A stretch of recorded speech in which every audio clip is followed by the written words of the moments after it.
Today's episode is sponsored by Johnny Appleseed Organic. Did you know that more than 90% of organic fertilizers are made with inedible slaughterhouse viscera like bone meal, feather meal, and blood meal? Keep your garden clean with Climate Guard, the no-kill fertilizer made with ethically derived plant nutrients, humic acid, silica, beneficial bacteria, and helpful fungi. Use discount code TAKE10 to get 10% off your first order at johnnyappleseed.com. That's discount code TAKE followed by the number 10 at johnnyappleseed.com. Starting seeds, staking tomatoes, planting a pollinator garden, or transforming your backyard into a private oasis takes hard work, know-how, and a passion for plants. Unlike most of you guys, I'm always looking for trustworthy advice as well as tips and techniques to make my gardens even better. That's why I know you'll love becoming a member of our growing online gardening community called All Access. The folks here at Fine Gardening are always adding new videos, planting plans, regional expertise, and our hugely popular new project guides, which are all for members only, because every gardener wants to become better at the craft they love. Learn more at finegardening.com/all-access.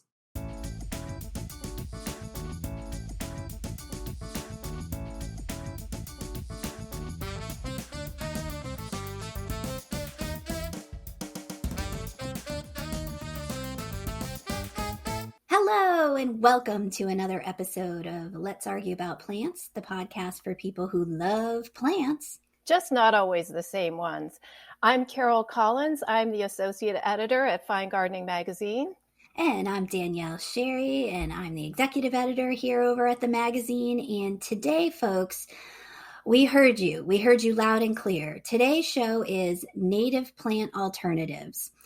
You've written to us, you've emailed us, you've commented on our pages.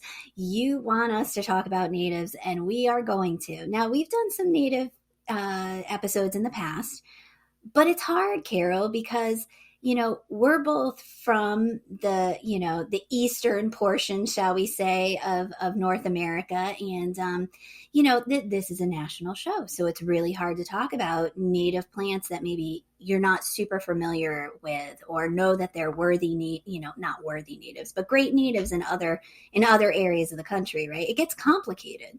It does. And the thing that I've learned in this job, though, is how many of the plants are pretty adaptable. And so even if they're not native to your actual state or, locality, that there are some of these native plants native to the North America, but that you can probably grow where you are too.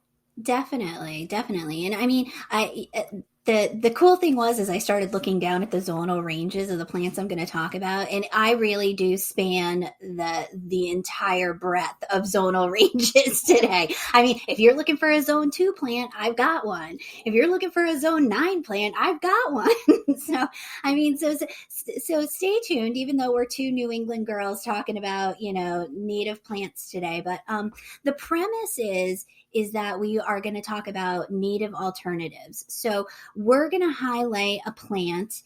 I will call it the bad plant. Maybe it obnoxiously spreads. Maybe it's actually considered an invasive plant, and it is listed through the invasiveplant.org through the U.S. Fed.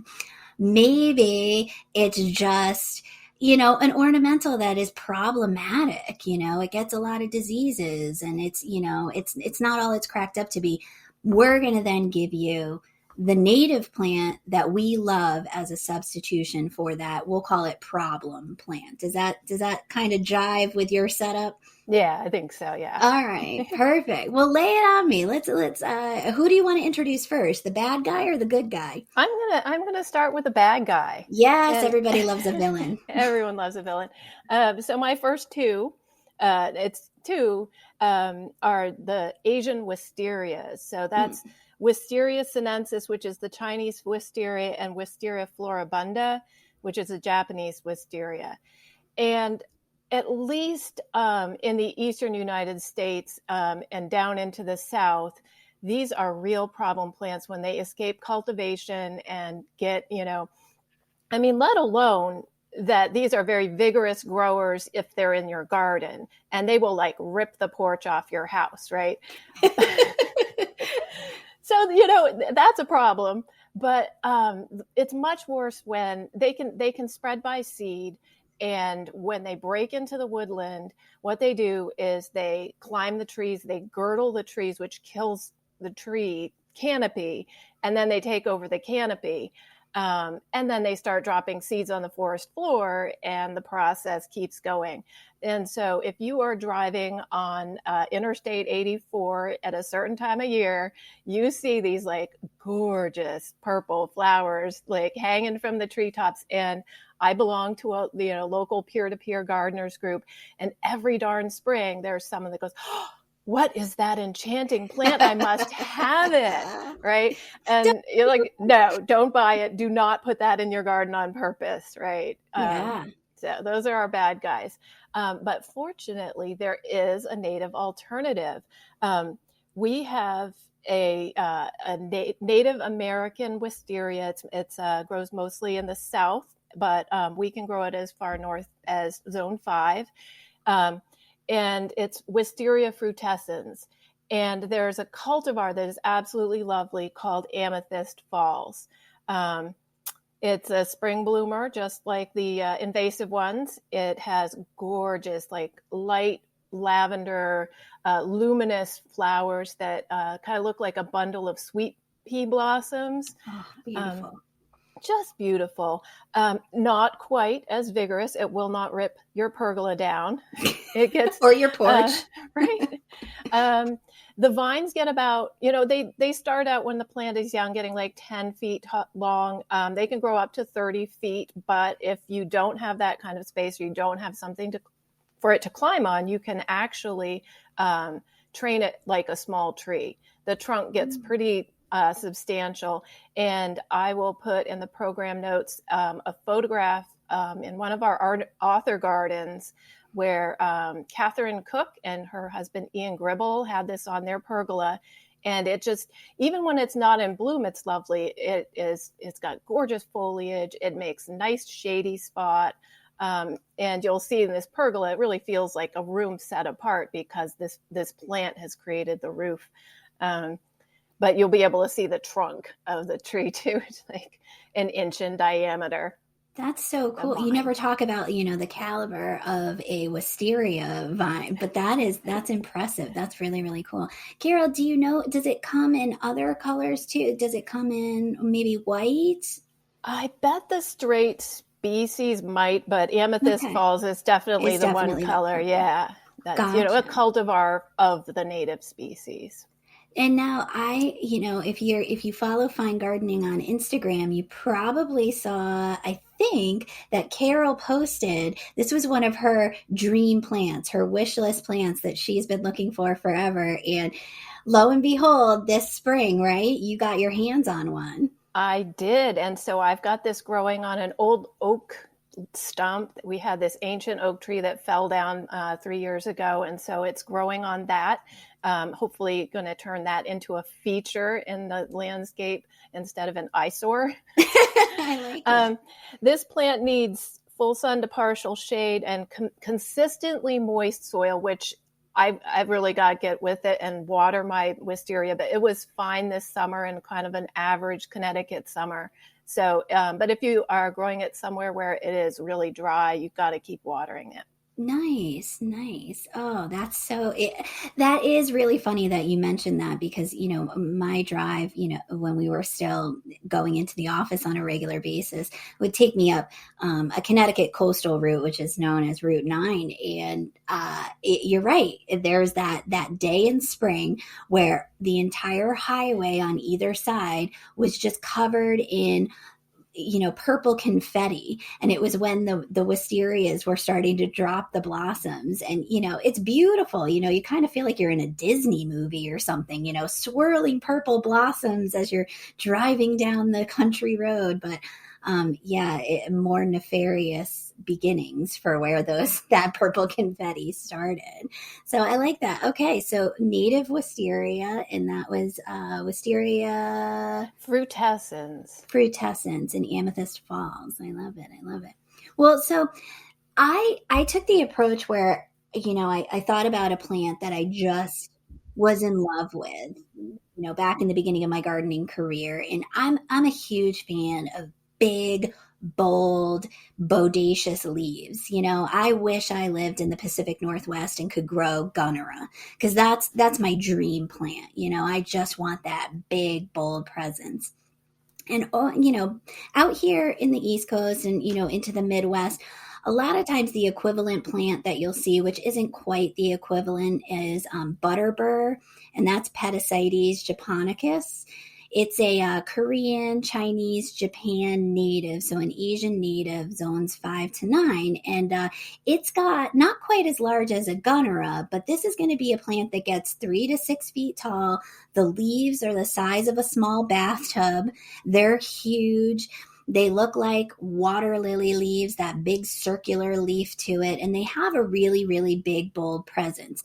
The problem is that the plant likes any kind of little bit of moisture it can get, and when it's got a little bit of moisture, it colonizes. I mean, it will take over an entire wetland area without even looking back, and it just goes bananas. And a lot of people that don't have it in a hemmed in spot regret the day that they planted it, because it's a beast. It's an absolute beast. So, I was looking for plants that had big, bold leaves and, kind of a bulky presence in the garden in a similar situation, full sun to part shade with average to moist soil. And I have a heartstring plant, which is Eastern thimbleberry, and that's Rubris odoratus, and that's zones 3 to 8. Um, this is this is a heartstring plant for me because my family has a couple of cottages that are along the Connecticut coast on an area that's called the Thimble Islands. And a lot of people say they're the Thimble Islands because the little rocks that they're on look like little thimbles. But a lot of other folks say it's because there are these native Eastern thimbleberries that originally grew there. And this is a bold plant. It gets 3 to 6 feet tall. I've never seen it that tall here in the East. I've seen it around the 4 foot marker. And it has these gorgeous, palmy, light green leaves. The entire plant is covered with little hairs, not thorns, not spikes. People think raspberry, so it's all going to be thorny. It's not. It's very hairy, which is great because it makes it deer proof or deer resistant. It's a suckering shrub, so it will take up some real estate for you. Eventually it could sucker out to 6 feet wide or even more, but it's pretty easy to hem it in and just, cleave off sections of it throughout the seasons that you have it. The best part about this and why it makes it better than the Butterbur, this Eastern thimbleberry, is it gets these beautiful rosy lavender flowers in spring that look a lot like, they look like a raspberry flower, but they're just bigger and bolder and a really more beautiful color. And it's followed by these berries that actually aren't really all that thimble shaped. They're kind of flat and, they look like a raspberry where you chopped off the end of it. So they're kind of flat. And they're not the most delicious. They're a little more I don't know, tart, I guess would be the word, like very, not acerbic, but very tart. And you can eat them though, but the wildlife go bananas over them. The birds, you're going to make the birds super, super, super happy. And this is just a plant that, it's got the family history behind it. I love it. It's got that big, bold presence. It takes those full sun to part shade, kind of moist soil areas. So to me, it is the perfect replacement for Butterbur, the Petasites. Now, this is Eastern North America, where Eastern thimbleberry obviously is the most common. But there's a Western thimbleberry, which is Rubus parviflorus. Now that one gets white flowers, so to me, not as showy as those pink flowers, but larger fruit and better tasting fruit. So if you're in the western half of North America, Rubus parviflorus is your guy. Here in the East, I would say Rubus odoratus, that thimbleberry, is just It's a lovely plant. It's a very lovely plant. All right, Carol. So I've got thimbleberry. Do you know thimbleberry? No, but now I want it. It sounds really cool. And obviously it grows around here, so that's great. Yeah. All right. So tell me about another plant that I'm gonna want to put on my list. Okay. Well, first I'll start with the bad guy. Oh yeah, the villains. Okay. The villains. And I must admit, I have had this plant when we bought our property. One of our property lines was just full of burning bush. And it's pretty commonly, even still, like you will see this in landscapes, not just in our region, but like kind of all over the country. And in nurseries. It's crazy. In nurseries, yeah. I walked into a nursery that was just outside of Chicago, and yeah, it was flush with burning bush. Yeah, and there are people that love it. Like I was trying to bring a load of it to the dump, and the dump guy was like, "What's that? Oh, I love that. That's a great plant. Like that's not invasive." I'm like, yeah, it is. So burning bush is pretty. I will admit it. It is pretty in the fall. But during the rest of the year, I don't think it looks that remarkable. It's just sort of a big green blob. The flowers are yellow. There are tons of them, and the bees go crazy. But that means that it ends up making a ton of berries that the birds then spread into our woodlands and especially in wetlands. And so when I first moved to Connecticut from Vermont, I wasn't familiar with this plant. And we were driving around it in the fall, and I saw like these pinkish shrubs and thought, what is that? I eventually figured out that that's the fall color that burning bush gets in the shade. So it's adaptable to sun and shade. It loves the wetlands. It can grow and dry. I guess that's why people love it. It gets really big. So, I mean, it was nice to have it on the property line because I couldn't see the neighbors, but I was very, very happy when the town put in a drainage line and they took down, our forest of burning bush. Nice. Yeah, because they can be pretty hard to get out too. They have a pretty substantial root system. Having had to do that myself, it is not fun. So yes, let the town do that part. Yeah, they got the equipment for it, and it was a backhoe that they were using to take this stuff out. So, what I want to suggest as an alternative is ginger wine 9-bark or any of the 9-barks. This is a lovely, lovely shrub. Its native range is Central and Eastern North America. It's hardy from zones 3 to 7, so it is quite hardy. Physocarpus opulifolius, and it's got a weird cultivar name, SMNPOBLR, but everyone calls it ginger wine. I know, but it's like plant patent name. Yeah. Right. It gets 5 to 8 feet tall, 4 to 6 feet wide. It has this like beautiful vase-shaped habit. It stays in bounds. I love it. I have it. I'm never going to have a wall of it, but a few plants scattered in your landscape give you this beautiful foliage right from the first leaves emerging, which are like this sort of beautiful coppery color.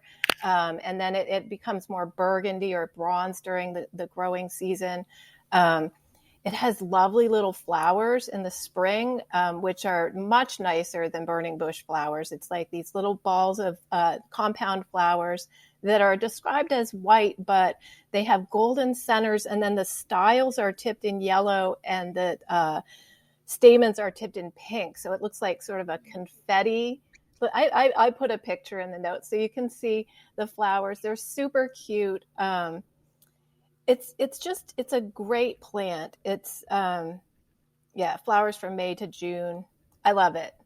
And what I learned recently, so okay, this is perfect. So we're going to do a plug in here because when this episode comes out, everyone go to your most recent article from Fine Gardening, because we have an entire feature from Richard Hockey of the Chicago Botanic Gardens doing a feature on 9-bark, on Physocarpus, and one of his top picks and top performers is this ginger wine.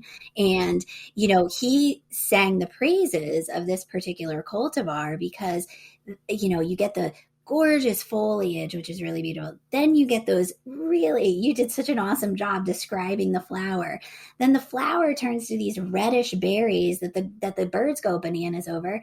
And everybody forgets that nine bark has this cool exfoliating cinnamon whitish bark that you see during the winter months too, if you when the leaves drop. And hey, what more could you ask? Like, that's a 4-season plant right there. It is. And burning bush is not. Yes, burning bush definitely is not. So yeah, on Carol's recommendation, go pick up the latest edition of Fine Gardening and read all about Richard Hockey's plant trial on nine bark and physocarpus. And his big thing is, give physocarpus a try, give nine barks a try again. If you got suckered into, when the first purple leaved versions came out, like Diablo, and we're just like, oh, these are beasts and they're hard to wrangle. They've been doing a lot of breeding work on this native shrub, and a lot of these new nativars are very, very, very spectacular. Give them a whirl. So says Carol and Richard Hockey. Okay, so sometimes native plants aren't great. I'm going to say it. Bring on the letters. Sometimes native plants are pretty terrible.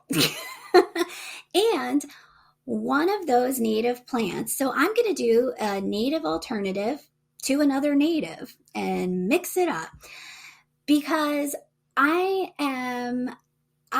want to take on the myth that, all natives are great. And one native that isn't great is trumpet vine, which is Campsis radicans. It's zones 4 to 9. It is native to the southeastern United States. And that's about where its good qualities end. This is a extremely vigorous vine. Now, I have the feeling that, a lot of southern states give it a pass because it's not as bad as kudzu, the plant that ate the South, but it's pretty darn close. Campsis trumpet vine will run rampant. It escapes into native wetland areas. It behaves very, very much like the non-native wisterias that you mentioned. It girdles plants. It strangles them, basically. And we're talking all plants, indiscriminately. It's not an easy vine to control. I've seen it done, within what I can see in certain gardens in the southeastern areas of the United States, where, they're constantly pruning, and then they never let the flowers go beyond into the seed form. And, it is a suckering vine, so it will touch down and sucker and layer itself back up again. So somebody's, constantly on top of it, taking out all those little suckers. We moved into our home, and as opposed to burning bush, which we do have that's escaped into our wetland area, someone purposely had planted a trumpet vine. And I have been battling it for the better part of 10 years now on our back hill. It is strangling our native sweet ferns. It is strangling our native mountain laurels. It's a bad, bad native. It is not a good native.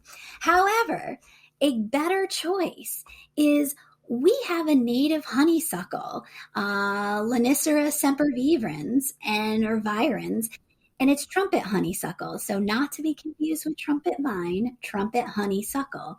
Takes similar conditions, full sun, medium to moist soil, tolerates some lean conditions once it's established. It has these beautiful, thinner, tubular red flowers that have a bit of a yellow throat to them. As you can imagine, the hummingbirds go absolutely bananas over this trumpet honeysuckle. Now, don't get confused, because there's a lot of Asian species of honeysuckles that are out there too, and that's mostly Linicera japonicus. Stay away from those. Go to the Linicera sempervirens. Beautiful plant. Stays in check. Zones 4 to 9. Only gets 6 to 8 feet tall. Maybe up to like 3 to 6 feet wide. It really depends, and behaves very, very nicely if you want to trim it up a little bit. I actually planted this on the corner of my vegetable garden, and it's now kind of taking over and vining over onto the side, and really is attracting a ton of pollinators into that area where I really need the pollination so I get good crops. I cannot say enough about this native trumpet honeysuckle. It's a great plant, and it's not going to eat your entire yard, and it is not going to take over the South and give kudzu and run for its money. So yeah, sorry to diss one native and tout another, but yeah. Any experience with either one of these plants, Carol?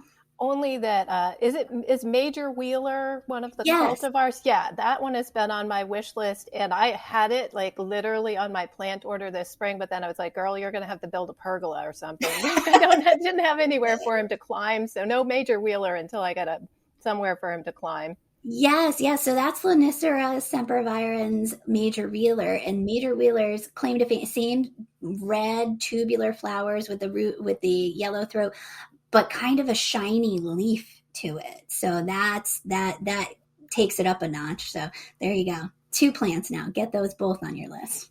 So I wanted to sort of look at another region in the country, because we are Northeast girls, and so far we've been talking about things that do really well, in the Northeast, both the invasive and the alternatives. But in the Southwest, they have a real problem with these grasses. One that I found in my research is Pennisetum cetaceum, or it's now called Centris cetaceus. It's a crimson fountain grass is the common name. And it was imported as a beautiful, it really is a beautiful ornamental in the context of a garden where it is not going to break into the wild. But this African native does really well in hot, dry, arid conditions and can outcompete the native plants in those habitats. So it has, in California, it is a particularly problem plant, but throughout the Southwest. And even I was looking at the map, and it's been reported, even in the Southeast as being, wow. Yeah, people are seeing this sort of, it goes in ditches. It just doesn't care. It loves bad conditions. Right. And, and it's, so there are similar seedy non-native grasses probably anywhere in the United States that you live.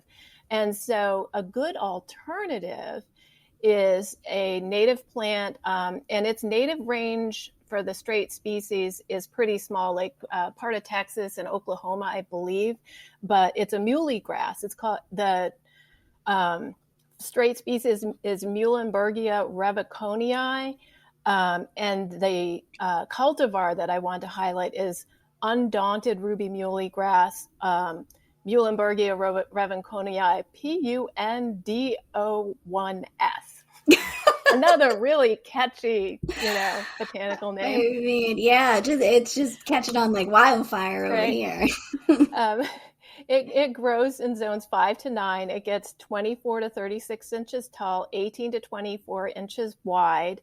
It likes full sun, average to dry soil. It's fine with sand. It's fine with clay. It will even grow in alkaline clay, which people who live in those regions, you know who you are, like this plant will grow for you.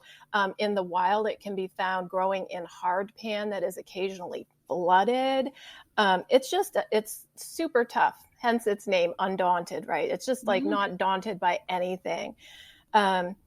The grassy part of it, which you get early in the season, is medium-sized grass. It's fine and wispy, sometimes sort of curly, and it's cute on its own, right? But in late summer, the flowers and the seed heads are the main attraction. You get this glowing cloud of amber pink seed head flowers that then, they age into seed heads. They catch the light. Just a beautiful, beautiful plant, perfect for the West, the Southwest, hot desert, and the Northwest even. But we can grow it back here too. In fact, it is more cold hardy and blooms earlier than the popular Gulf Coast muley, which is Muhlenbergia capillarius. And that has a habit of being hard to grow, especially where we are, because we're sort of marginal, like zone 6, but sometimes we get a zone 5 winter. So muley grass is hard to grow for us, but undaunted ruby muley is better. And I got my hand on 3 plants from my friend's sister who runs a plant sale out in Pennsylvania. So I'm going to try it, and I will report back if it grows here. Please do. So it sounds like for, those of us who have wet winters, that you definitely want to give this guy some pretty well-drained conditions. You want it in a well-drained spot, because sounds like, because some of the Western natives in places that get more wet during the winter, you need to compensate for that. Yeah, definitely. It loves sharply drained soil. So, but if it is a spot that occasionally floods, apparently this plant can handle it. So nice. Yeah. Well, undaunted. It's undaunted by anything. That's very cool. I feel like, did Paniote Gladys write about that in a recent article? He did. That was the article with forever. We had the working title, Best of the West for the Rest of Us. Oh, right? Yeah. And I think we chickened out and just called it Best of the West. But yes, Paniote recommends this grass. It is, it's on the Plant Select list, which is, that is a nonprofit collaboration where they're promoting plants that are well adapted to the Western region, Intermountain region, and high desert. So that's so cool. Yeah. Excellent plant. Highly recommended by experts as well as by me. You're an expert too. By all the best experts. That's what we'll say. By all the best experts. All right. Well, I'm gonna take us back, because I did, I threw something out to the folks in the West with my thimbleberry, and I did the Southeast with my last plant. So I'm taking it back to the Northeast. I had to for my last plant. And I have an area. Many of you know who listen to this podcast, I have Hospital Hill. So I've got this terrible area of my property that's behind the house. It's lean, drained, terrible soil. It's basically the backfill from our foundation. It's in hot, dry sun. It's just awful. It's where plants go to die. It's Hospital Hill. So I'm always throwing plants up there to try and see what's going to stick. And one of the first plants that I had thrown up in there was rock cotoneaster, which is Cotoneaster horizontalis. It's zones 4 to 7, and it's a Western China native. So it did okay. It's a spreading woody plant that gets, maybe 2 feet tall by 6 feet wide. It's supposed to help with erosion control. It turned out, I didn't really read all that much about it. I thought it was going to be evergreen. It's not really evergreen. It's one of those weird semi-evergreen plants where, half the leaves fall off. It looks like it's dying. It's not, it was a bad choice. The other thing is I didn't realize that cotoneasters are really susceptible to a lot of diseases. They get rust, they get powdery mildew, and they get bagworms like there's no tomorrow. So that's all happened to this cotoneaster. So I was looking for a native alternative, and I knew this plant and loved this plant, and it is a good 1-for-1 substitute. And that's bearberry, which is Arctostaphyles uva ursi, and that's zones 2 to 6. So there you go, zone 2. I know we get the occasional letter. Here you are. You're welcome. This is a plant gonna do very well in the full sun, in lean, acidic, gritty soils. Hospital Hill. Think Hospital Hill. That's where this plant is going to do well. It's a true evergreen. It gets 6 to 12 inches tall, so only about a foot tall, and mats out 3 to 6 feet wide. Now, I'd love to say that mine spread to 6 feet wide overnight, but it didn't. We're going on a few years now, and this puppy's it was started out as a gallon plant. It's maybe 3 feet wide at this point, but it's holding its own. It has beautiful reddish stems that are cinnamon stems with these kind of shiny opposite leaves on it that are a beautiful shiny green. It gets blueberry-like blossoms in the late spring. So kind of these pinkish white little lanterny flowers on it, which eventually give way to fruit that is cranberry-like. So very similar to cotoneaster, which also gets those red berries. I loved this in my research, delving in a little deeper to Arctostaphylos. Now, I should say that this Arctostaphylos uva ursi is native to the entire northern half of North America and even extending down into parts of the Midwest. So it has a very large range of its nativeness. And there's Arctostaphylos that are different versions of this plant, of this genus, that are native to nearly every corner of North America. So there's probably an Arctostaphylos out there that you could grow. But I loved this about the fruit. So Lewis and Clark wrote on one of their expeditions, and this is about the fruit of the bearberry. Lewis Merriweather called it tasteless and insipid. So total ringing endorsement from Meriwether Lewis there. But apparently with the fruit, I've never done this, but if you boil it, it becomes very sweet. It just needs that infusion of heat to make it edible and sweet. But we might not like the fruit raw, but native wildlife does love the fruit. This is a bomb-proof shrub. This is a shrub that you put in terrible, awful conditions, and it thrives and does really, really well. Is it going to be the shrub that's the showstopper in the landscape? No, but it serves a purpose for filling in those areas that are exceptionally hard. I can see bearberry doing really well on those hell strips that are close to the road, mailbox plantings that get hit by the snowplow or run over by the kids, in their bikes. It's a tough plant in that regard, and I could not recommend it enough.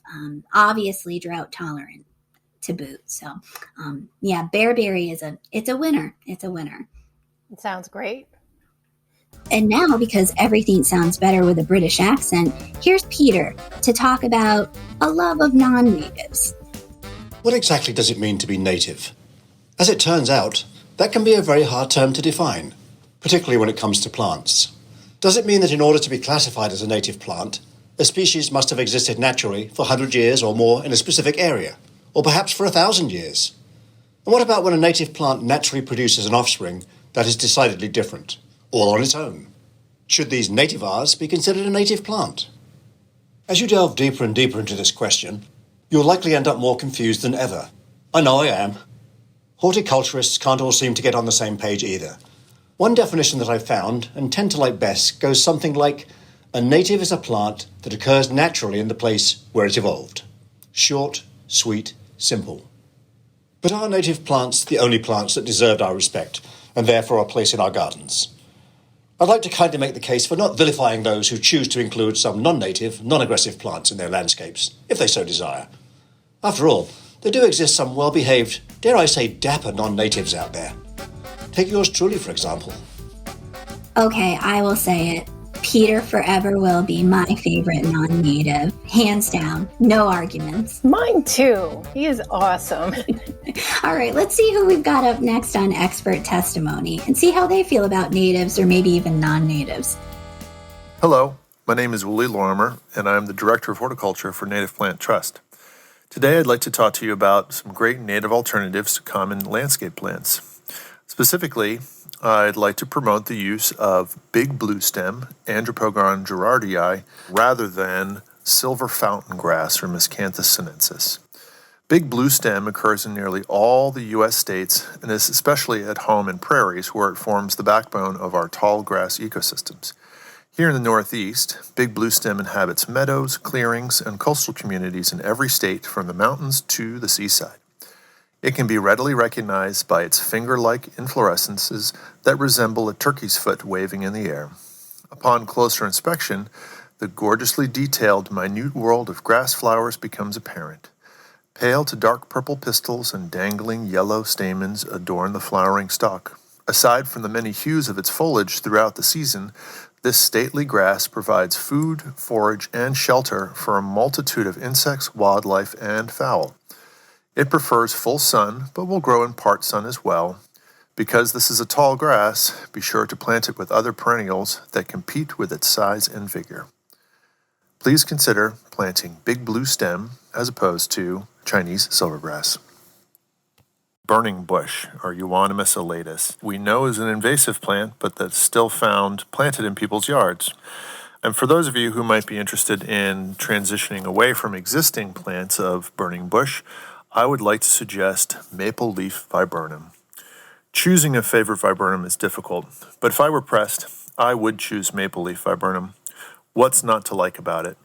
It's well suited for garden, it offers 3 seasons of interest, and it's an important shrub for wildlife. As its maple sheep leaves unfold in the spring, the shrub produces flat white inflorescences of creamy white blossoms, which attract many pollinators. Clusters of dark blue fruit in the fall complement the spectacular range of fall colors, which can vary from green and yellow to pinks, lilac purples, reds, and even oranges, as though a rainbow of colors were splashed upon its leaves. Maple leaf viburnums are quite drought tolerant when established and will happily spread via rhizomes in the dry shade of our forests and woodlands. Dry shade can be a tough place for plants in the garden, but this shrub excels in such conditions. So consider maple leaf viburnum to replace your burning bush shrubs. I'd like to suggest planting Amelanchier arborea, or the common serviceberry or downy shadbush, in place of a favorite Callery pear trees. Downy serviceberries are quite content to grow in full sun to part shade, and they will bring delight to your garden whether they are a multi-stem shrub or a small tree. White, 5-petaled, fragrant flowers emerge before the leaves expand, and often before other trees have grown their leaves, which makes this plant a shining focal point for the early spring garden. Fall color is excellent, with hues of yellow, orange, and red-orange. You can plant this in front of an evergreen or a dark backdrop to accentuate its form or color, or along lakes, ponds, and stream shores in a naturalized or woodland setting. Most importantly, this plant has tremendous wildlife value, being the host plant for several species of moths and butterflies, in addition to supporting over 40 species of birds and mammals which consume its delicious fruit. So consider planting common serviceberry, Amelanchier arborea, rather than Callery pears. So it sounds like our expert has also got an alternative for burning bush, but a different one. So now you have 2 alternatives. I know. Way to go. That's awesome. Carol and Ulrich are on the same page. Amazing. All right, folks. Well, if we didn't give you enough natives in this episode, I don't know what you need. So tune in next time and see what our topic is.